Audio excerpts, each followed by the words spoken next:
Hello everyone. सो आज का topic रहेगा वैद्युत चुंबकीय तरंगे, चैप्टर नंबर 8 हम शुरू करने जा रहे हैं। आपके बोर्ड एग्जाम नज़दीक है तो बहुत जल्दी से हम ये चीज़ें देख लेते हैं। आपको एग्जाम में लिख के कैसे आना है वो हम देख लेंगे, ठीक है। तो देखो, सबसे पहले डेफिनेशन की बात करते हैं। वैद्युत चुंबकीय तरंगे क्या होती है? ये क्वेश्चन बहुत इंपॉर्टेंट है, आपको बोर्ड में पूछा जा सकता है 2 या 3 नंबर में। तो सबसे पहले डेफिनेशन आप देंगे, त्वरित वैद्युत आवेशों द्वारा उत्पन्न ऐसी तरंगे जिनमें परिवर्ती वैद्युत क्षेत्र तथा चुंबकीय क्षेत्र परस्पर का मतलब था आपस में, तथा तरंग संचरण की दिशा के लंबवत दोलन करते हैं, यानी कि आवर्ती दोलन करते हैं। तो क्या कहलाती है? वैद्युत चुंबकीय तरंग कहलाती है। डायग्राम की अगर आप बात करते हैं तो डायग्राम ध्यान से देख लो।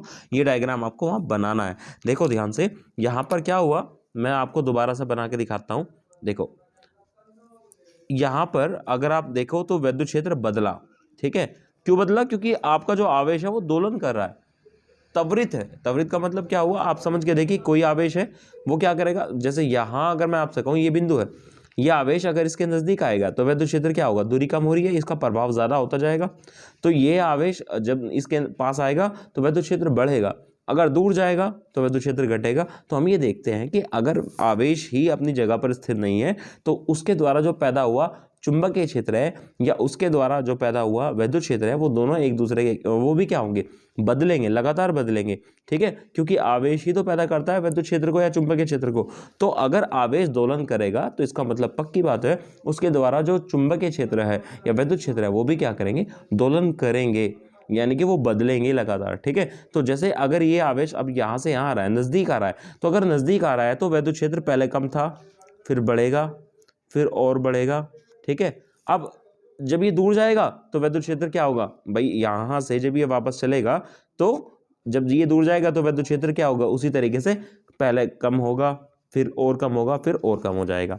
तो आपने देखा कि यहां पर जो वैद्युत क्षेत्र है वो बदल रहा है, चूंकि आवेश अपनी लोकेशन को बदल रहा है। और चूंकि बदलता हुआ वैद्युत क्षेत्र क्या पैदा करता है, चुंबकीय क्षेत्र। या फिर आप ये कहें कि जब आवेश त्वरित होता है तो वो वैद्युत क्षेत्र और चुंबकीय क्षेत्र, सब जानते हैं हम, सबके वैद्युत क्षेत्र और चुंबकीय क्षेत्र दोनों पैदा करता है कोई आवेश, ठीक है।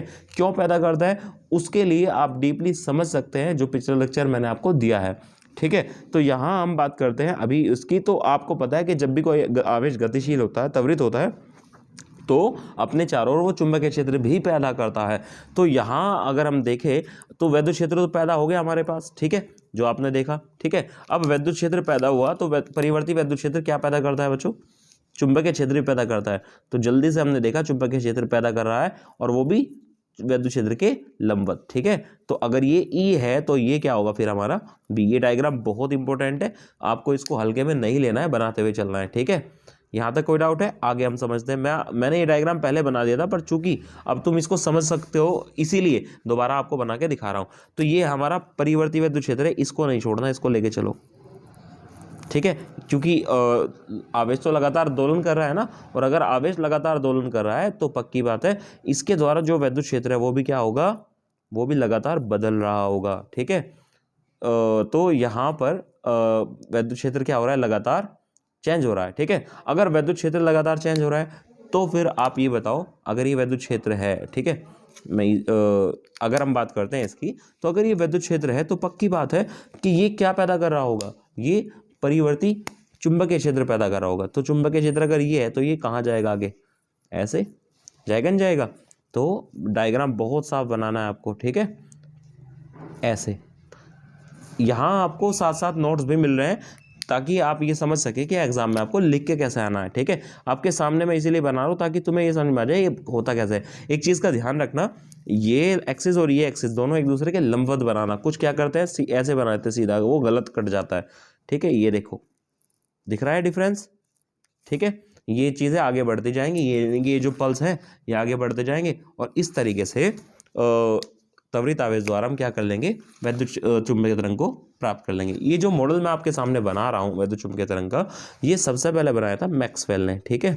तो इसीलिए अगर आपसे कोई कहे कि सबसे ज़्यादा अहम योगदान किसने दिया, तो मैक्सवेल ने शुरुआत की थी इस चीज़ की, ठीक है। वरना इससे पहले कोई सोचता ही नहीं था, लोगों को ये पता भी नहीं था कि कैसे प्रकाश जो है वो धरती तक आ रहा है सूरज से, ठीक है। क्योंकि हम ये जानते हैं कि ऊर्जा जो होती है वो तरंगों के रूप में चलती है, और अगर ऊर्जा तरंगों के रूप में चलती है तो तरंगे, हम अब से पहले ये जानते थे, 19वीं शताब्दी से पहले हम ये जानते थे कि तरंगे जो होती हैं उनको चलने के लिए माध्यम चाहिए। फिर किसी के मन में एक सवाल उठा कि भाई प्रकाश भी तो ऊर्जा है। अब प्रकाश ऊर्जा वो कहाँ से रही है? सूरज से आ रही है। और सूरज से अगर ऊर्जा आ रही है, कहाँ तक आ रही है? सूरज से आ रही है, कहाँ? धरती तक, और बिना माध्यम के, क्योंकि सूरज और धरती के बीच में तो कोई माध्यम ही नहीं है, खाली स्पेस है। तो अगर बिना माध्यम के प्रकाश सूरज से धरती तक आ रहा है तो वो कौन सी तरंगे हैं जो प्रकाश, जिसके तहत प्रकाश जो है वो धरती तक आ रहा है? क्योंकि बिना माध्यम की चल रही है तरंगें, ये ध्यान रखना है। ऐसे ही अगर हम केवल बात प्रकाश की ना करके ऊष्मा की करें तो ऊष्मा में भी आप देखो, ऊष्मा भी सूरज से धरती तक आ रही है और ऊष्मा भी एक ऊर्जा है। तो हमने ये देखा कि ऊर्जा बिना माध्यम के भी एक जगह से दूसरी जगह तक चल सकती है। अब ये तरंगे कैसी होती है जो बिना माध्यम के चल रही हैं, इस पर काम किया मैक्सवेल ने, और बाद में बताया वैद्युत चुम्बकीय तरंग, उन्हें एक नाम दिया वैद्युत चुम्बकीय तरंगे, जो कि आपका टॉपिक है। चैप्टर 3 से 4 नंबर का है, बहुत इंपॉर्टेंट है, हमें इसको छोड़ना नहीं है। एक चीज़ ध्यान रखते हुए चलना है, समय बहुत कम हमारे पास है क्योंकि बोर्ड के एग्जाम आपके बिल्कुल सिर पर है, इसीलिए मैं बहुत डिटेल नहीं दे रहा हूँ, ठीक है। जितना आपको बोर्ड में सीखना है वो मैं आपको बता भी रहा हूँ, ठीक है। तो ये तरंग संचरण की दिशा है, ये डायग्राम आप बना के आएंगे। तरंग संचरण की दिशा, संचरण का मतलब तो जानते हो, चलने की दिशा है ना, तरंग संचरण की दिशा, ठीक है जी। ओके, तो ये डायग्राम आप उसको बना के आओगे, बिल्कुल ध्यान से साफ सुथरा बना के आओगे। सबसे इंपॉर्टेंट क्वेश्चन तो आपका यही था कि वैद्युत चुम्बकीय तरंगे क्या होती हैं, ठीक है। तो ये डायग्राम हुआ, ये डेफिनेशन हुई, यहां तक आप इसको लिखेंगे। अब हम इसके गुणों की बात करते हैं।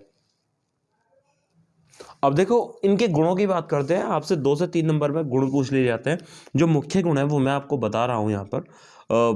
पहले बात करते हैं वैद्युत चुम्बकीय तरंग को, तो हमने समझ ही लिया था। ये तरंगे त्वरित आवेशों द्वारा ही उत्पन्न होती है। अगर आवेश रुका हुआ है, जैसे आवेश रुका हुआ है, ठहरा हुआ है, तो ये अगर आवेश रुका हुआ होगा तो इसके कारण जो वैद्युत क्षेत्र होगा वो स्थिर होगा, बदलता हुआ नहीं होगा। और अगर स्थिर वैद्युत क्षेत्र है तो वो कभी भी चुंबकीय क्षेत्र पैदा कर ही नहीं सकता है। इसके लिए वैद्युत क्षेत्र को बदलते रहना होगा और उसके लिए आवेश को चलते रहना होगा। तो अगर आवेश त्वरित है, यानी कि एक्सेलरेटेड है, तो ही वो क्या कर सकता है? वैद्युत चुम्बकीय तरंगों को उत्पन्न कर सकता है। दूसरा है, इन तरंगों को संचरण के लिए किसी विशेष माध्यम की आवश्यकता नहीं होती है, क्योंकि हमने ये देखा है कि जो प्रकाश है वो भी वैद्युत चुम्बकीय तरंग है, बिना माध्यम के भी वो सूरज से धरती तक आ रहा है। तो याद रखना, इनको चलने के लिए किसी विशेष माध्यम की आवश्यकता नहीं होती है। तीसरी बात, ये तरंगे निर्वात में प्रकाश की चाल से चलती हैं। चूंकि प्रकाश भी एक वैद्युत चुम्बकीय तरंग ही है, इसीलिए हम कह सकते हैं कि ये प्रकाश जितनी ही तेज चलती हैं, ठीक है। अब बात करते हैं नंबर 4 की। तो ये हमने डायग्राम में सीख लिया था कि वैद्युत क्षेत्र तथा चुंबकीय क्षेत्र की दिशाएं परस्पर लंबवत तथा तरंग संचरण की दिशा के लंबवत होती हैं, ठीक है। ये नोट्स मैं इसीलिए बनवा रहा हूँ ताकि, क्योंकि सभी जगह पर पढ़ा दिया जाता है, नोट्स नहीं बनवाए जाते हैं। साथ साथ नोट्स बनाते हुए चलो, तुम्हें एग्जाम में काम आएंगे। ये तरंगे बाह्य वैद्युत क्षेत्र तथा चुंबकीय क्षेत्र द्वारा विचलित नहीं होती हैं, चूंकि इसके पास वैद्युत क्षेत्र भी है और चुंबकीय क्षेत्र भी है। तो अगर आप वैद्युत क्षेत्र लेकर आते हो तो आपका जो वैद्युत क्षेत्र है वो लगातार क्या होगा? वो डिस्टर्ब नहीं होगा, क्योंकि उस तरंग के पास तो दोनों चीज़ें हैं। तो बाहर का वैद्युत क्षेत्र हो या चुंबकीय क्षेत्र हो, उससे इन पर कोई फर्क नहीं पड़ने वाला है, ठीक है। बात करते हैं यहाँ पर निर्वात में वैद्युत ऊर्जा घनत्व UE बराबर 1/2 ε0 E², संधारित्र वाले चैप्टर में आपने पढ़ा है। तथा चुंबकीय ऊर्जा घनत्व UM बराबर, UM का मतलब मैग्नेटिक फील्ड, 1/2 B²/μ0 होता है, जो कि बराबर होता है। याद रखना, चुंबकीय क्षेत्र या वैद्युत क्षेत्र में जो औसत ऊर्जा घनत्व होता है वो बराबर होता है, ध्यान रखना, ठीक है। तो यहाँ हम बात कर लेंगे इनके गुणों की। तो ये आपको गुण लिख कर आने हैं, ज़रूर लिख के आने, ठीक है, साथ साथ ही लिखते हुए चलो।